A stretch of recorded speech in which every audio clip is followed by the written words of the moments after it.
ushirika ni tabia ya Mungu. Kwa hiyo idara zipo pia kwa ajili ya kuleta ushirika kwa watu wenye common interest. Idara ya wanaume ipo kwa ajili ya kuleta ushirika, wewe mwanaume na wanaume wenzako. Nasema hivi, usiyeshiriki unakosa mengi sana tu yaliyokusudiwa mule kwenye idara. Hali kadhalika kwa kina mama, idara kina mama hampo tu kwa ajili ya siku moja mtie moyo mchungaji, hicho ni kipengele kimoja tu, lakini mengi yaliyoko mle kwenye makusudi ya idara kina mama ni kwa faida yako mwanamke mwenyewe. Usiposhirikiana pamoja na wenzako, yani kuna vitu na vikosa hutavipata. Wamama mseme amina. Idara ya vijana ipo kwa ajili sio ya kumtia moyo mchungaji, iko ni kipengele kadogo sana, lakini mengi mle yanakufaa wewe kijana mwenyewe. Hilo la kumtia moyo mchungaji ni kipengele kamoja kadogo. Mseme amina jamani, mseme amina. Kwa hiyo idara ya wanaume ni ya muhimu sana, lakini idara nyingine zote ni za muhimu sana. Ni kwa ajili ya kuleta ushirika. Ushirika ni tabia ya nani? Ushirika ni tabia ya Mungu. Na kwenye umoja, kwenye ushirika, kwenye fellowship kuna kujengana, lakini pia hiyo ni tabia ya Mungu. Tabia ya upekee yako peke yako, hiyo ugenda yeye na wewe wanasema sio tabia ya Mungu. Mwambie mwenzako, Mungu sio mtembea peke yake. Yani mwenzako atakaenda kujisogeza, akitaka kumvuta, yani yeye ana kwepa tu kwa namna fulani hivi ili awe angalau yuko peke yake hivi. Hiyo sio tabia ya Mungu. Mseme amina.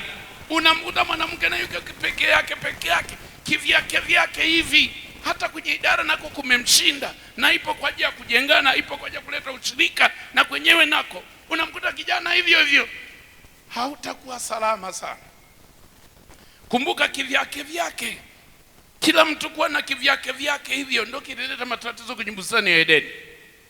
Adamu alikuwa kivyake yuko kule, Eva yuko kivyake kule, shetani akapata nafasi hapo katikati.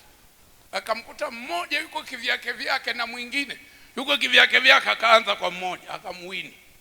Alipomwini mmoja akaenda kummalizia wa pili. Mwambie mwenzako, acha kwenda kivyako, sio salama. Shetani akapatia nafasi pale. Kwa sababu ya hiyo mtu anakuwa kivyake kwenye ushirika, kwenye umoja. Unaona Biblia inasema huko kuna nini? Kuna baraka na kuna uzima tele. Kwa hiyo unapokuja kushirikiana wenzako kwenye idara, unatoa sadaka. Sadaka hiyo ya kushirikiana na wenzako inampendeza sana Mungu. Ni moja kati ya sadaka. Mwambie mwenzako, unapokuja kwenye chama, unakuja kwenye ushirika, unatoa sadaka kwa Mungu. Ni siku ya kina mama, njoo kwenye chama, shirikiana na wenzako, hiyo ni sadaka. Kasome Waebrania 13 mstari wa 16 kwa wakati wako. Kijana, unapokuja kwenye siku ya siezi, unashirikiana na wenzako, unatoa sadaka. Moja kati ya sadaka zinampendeza sana Mungu. Mseme amina. Wangapi mnanielewa? Mpunge mikono hivi. Mwanaume, unapokuja kushirikiana na wenzio kwenye chama cha CMF, ni moja kati ya sadaka zinampendeza Mungu.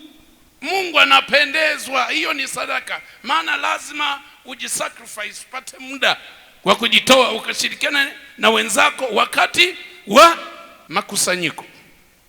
Inampendeza Mungu. Na usipotoa hiyo sadaka, kama ukitoa inampendeza Mungu, maana usipotoa umemchukiza Mungu. Na wengine wanashinda kutoa hiyo sadaka kwa sababu tunajifanya tuko busy sana, tunajua kuzitafuta. Nataka nikwambie, usijifanye unajua kuzitafuta.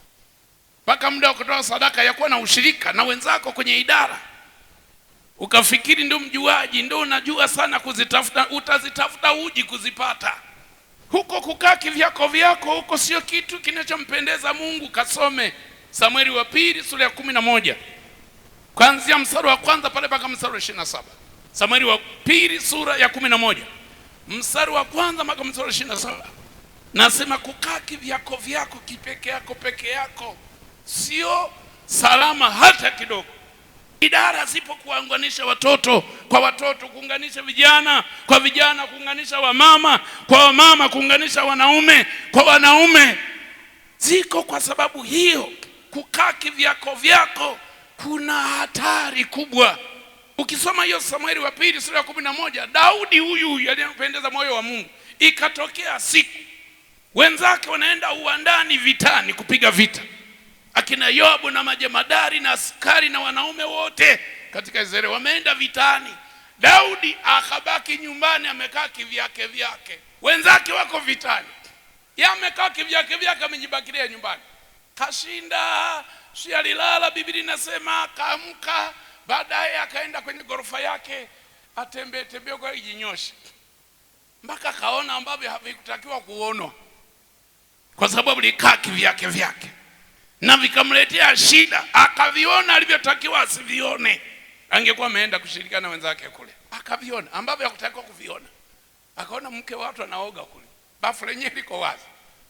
Sasa baada ya mabafu yenu kuwa wazi, hilo nitazungumza siku nyingine. Funikeni hayo mabafu. Watu wakiona wanapata matatizo, hilo nitazungumza siku nyingine. Lakini shida ya Daudi, ameshinda, hajashirikiana na wanaume wenzake kule.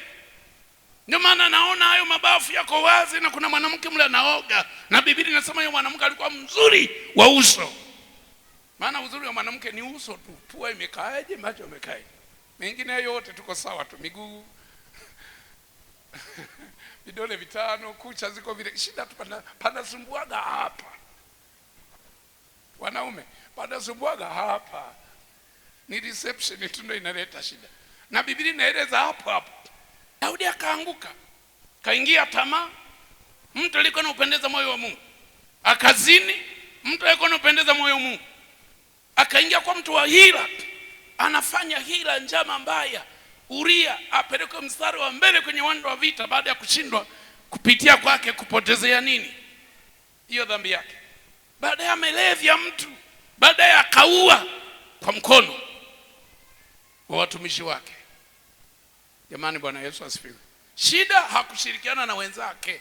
Na nina neno wanawake wa kanisa la TAG Makambako mjini. Mwanamke, mwambie mwanamke mwenzako, mchungaji amepewa neno. Mwambie mwanamke mwenzako, mchungaji amepewa neno. Huyo mume wako asiyeshirikiana na wanaume wenzake, paka kwenye wiki la wanaume hashirikiani, nimeambiwa nikuambie usichukulie poa. Wanawake mnipungie mikono hivi. Hata mimi sio mtu wa namna hiyo, mnanifahamu. Mimi sio mtu wa kusemaga Bwana akasema, Bwana akasema, nasipalili. Lakini nimeambiwa niwaambie msichukulie poa. Usichukulie poa ukiona mumeo mpaka kwenye masuala kama haya, hata kwenye wiki hili tu moja unaona haparticipate fully, hashiriki kikamilifu. Mwanamke usichukulie poa, na usiende kugombana naye, na kwambia ukaingia kwenye magoti. Mimi nimeambiwa hivyo. Mungu awabariki.